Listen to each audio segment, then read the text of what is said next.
Guys, NTA UGC net का एक most important question लेके मैं आ गई हूँ आप लोगों के साथ। तो आपको पता है कि फेज़ 1 का जो है एग्जाम का डेट अनाउंस हो चुका है, तो फेज़ 2 का भी अनाउंस हो जाएगा, इसलिए इंतजार मत कीजिए उसका, सिर्फ अपने तैयारी पे फोकस कीजिए। तो आइए देखते हैं क्वेश्चन क्या है। क्वेश्चन जो है बहुत ही इंपॉर्टेंट है क्योंकि ये प्रीवियस ईयर का रिपीटेड क्वेश्चन है। तो आइए देखते हैं। पहला क्वेश्चन है, पूर्ण जनसांख्यिकीय लाभांश तब प्राप्त होता है जब सरकार निम्न में से किसे बढ़ावा देती है। किसे बढ़ावा देती है? अधिक कौशल विकास को। जब सरकार अधिक कौशल विकास को बढ़ावा देती है तब क्या होता है? जनसांख्यिकीय लाभांश प्राप्त होती है। दूसरा क्वेश्चन है, सामान्य प्रजननता दर के लिए निम्न में से कौन सा सत्य है? तो इसका आंसर होगा यह प्रजननता का एक संभाव्यता माप है। थर्ड नंबर क्वेश्चन है, निम्नलिखित में किस वक्र को इस्तेमाल जनसंख्या विकास की दीर्घकालीन वृद्धि को प्रदर्शित करने के लिए किया जाता है?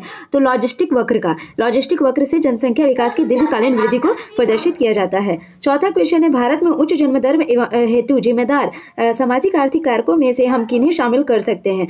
तो इसमें अधिक गरीबी को शामिल कर सकते हैं, गरीबी अभिभावकों की बच्चों की उच्च मृत्यु दर को, गरीब अभिभावकों को, अल्पायु विवाह की मौजूदगी को। ठीक है। पांचवा में मिलान चिन्ह है। मिलान में हम लोग देखेंगे विश्व पर्यावरण दिवस कब मनाया जाता है? 5 जून को मनाया जाता है। विश्व वन्य दिवस 3 मार्च को। मैं बता दूं आपको कि आई एम फ्रॉम जमशेदपुर, तो जमशेदपुर में 3 मार्च को जब जुबली पार्क को बहुत अच्छा से सजाया जाता है और जुबली पार्क में जू भी है, मतलब कि जानवरों का, तो वहाँ पे 3 मार्च को सेलिब्रेट किया जाता है। इसके आधार पे हम इसको याद रखते हैं, आप भी कर सकते हैं। तो सी नंबर है, विश्व जल दिवस। विश्व जल दिवस मनाया जाता है 22 मार्च को। और डी नंबर है, विश्व जनसंख्या दिवस। तो विश्व जनसंख्या दिवस 11 जून को। ठीक है।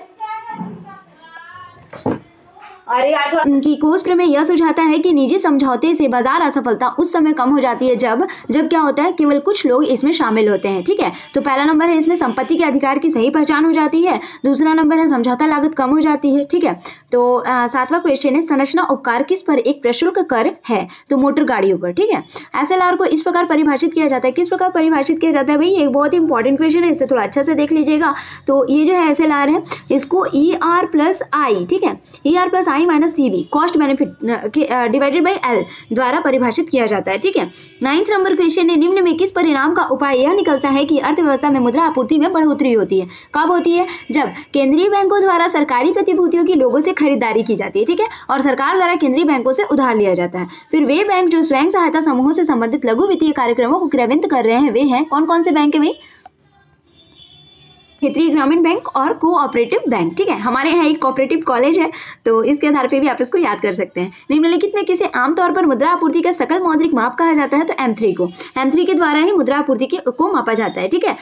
12th क्वेश्चन है कि निम्नलिखित में से किसके माध्यम से व्यापारी मुद्रा उच्चावन ह्रास के जोखिम को कम करते हैं? तो हेजिंग से। ठीक है। फिर उसके बाद 13th क्वेश्चन कि भारत में वर्ष 2015 में उच्च मुद्रास्फीति दर के जिम्मेदार कारकों में से निम्न में कौन सा सत्य है? तो इसमें पहला है खाद्य मूल्य में वृद्धि और दूसरा घरेलू उपभोग की मांग में वृद्धि। ठीक है।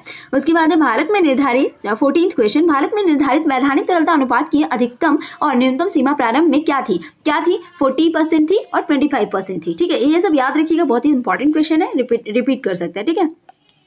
अब 15th क्वेश्चन देखते हैं, निम्नलिखित में कौन सी उर्जित पटेल की मौद्रिक नीति संबंधित सिफारिश सही है? तो उर्जित पटेल ने जो मौद्रिक नीति संबंधित सिफारिश की थी उनमें से कौन सा सही है? तो पहले इसका आंसर होगा कि राजकोषीय घाटे को सीमित करना, सीमित आधारकों को 4% पर रखना और मुद्रा एवं पूंजी बाजार में पर्याप्त लागत की व्यवस्था करना। ठीक है। 16th क्वेश्चन है, अभिकथन दिया हुआ है, ठीक है, और तर्क दिया हुआ है। ऐसा क्वेश्चन बार बार ही पूछता है। आप अगर पहले से भी एनडीए यूजीसी नेट में अपेयर हो चुके होंगे तो आपको पता है किस टाइप का क्वेश्चन अभिकथन और तर्क के आधार पर देता है। तो अभिकथन है, मुद्रावादी फिलिप्स वक्र विश्लेषण में से असहमत थे।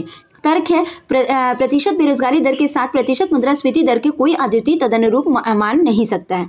तो इसका होगा A और R दोनों सत्य है और AR की सही स्पष्टीकरण। ठीक है।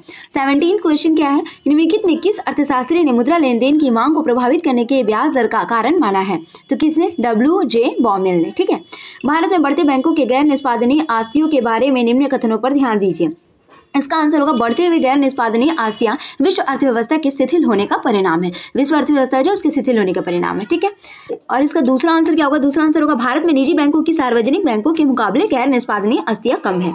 अब है 19 नंबर क्वेश्चन कि अन्य बातों के साथ साथ दीपक पारदेश समिति के गठन हेतु निम्न में से क्या उद्देश्य था? क्या उद्देश्य था? संरचना विकास को वित्तीय सहायता प्रदान करने वाले उपायों का सुझाव देने हेतु। फिर है क्वेश्चन, निम्न कथनों पर विचार कीजिए। किसी रुग्ण कंपनियों को परिभाषित करने के लिए पिछले 4 वित्तीय वर्ष में एकत्रित घाटा उसकी 50% औसत निवल आस्तिया के बराबर या उससे अधिक होती है। दूसरा आंसर है सरकार ने 1987 में औद्योगिक एवं वित्तीय विनिर्माण बोर्ड की स्थापना की थी।